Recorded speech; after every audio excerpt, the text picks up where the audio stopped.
Kasi nagagawa po namin yung passion namin. At the same time, natutulungan po agad namin yung family po namin. So, ang babait ng mga batang to. Ako talaga, kuwan ako sa kanila. Parang tested and proven ko na napapakabait ng mga batang ito. Ilang taon ka, Angela?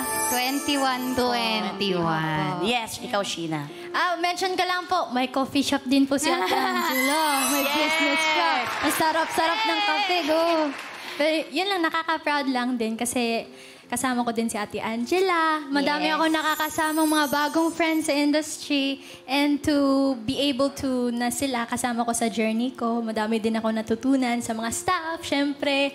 And of course, maybe because of the blessings, dahil din po yun kay Lord. Nagpapasalamat po talaga ako sa kanya. And dahil dun magkasama din po kasi kami sa lyric and beat. Kaya blessing na blessing talaga. Doon po talaga nag-start. Ang friendship nila. Itatanong ko pa lang is tungkol sa friendship. So doon ba kayo nagkakilalang dalawa? Matagal na ba kayo magkaibigan o recently lang? Actually po, nag-start po yung friendship po namin. Pandemic po, at may ASAP po. ASAP po talaga yung pinaka starting point ng friendship po namin. Nag-start po yun na may binigay po akong kumakain ako dun sa van. Sa Tapos service. nag-offer ako sa kanya, gusto mong kumain, te? Tapos doon na nag-start. Si Sheena Bellarmino. Ganun po ako, promise. Pero doon na nag-start talaga yung friendship namin dahil dun sa pagkain na yun.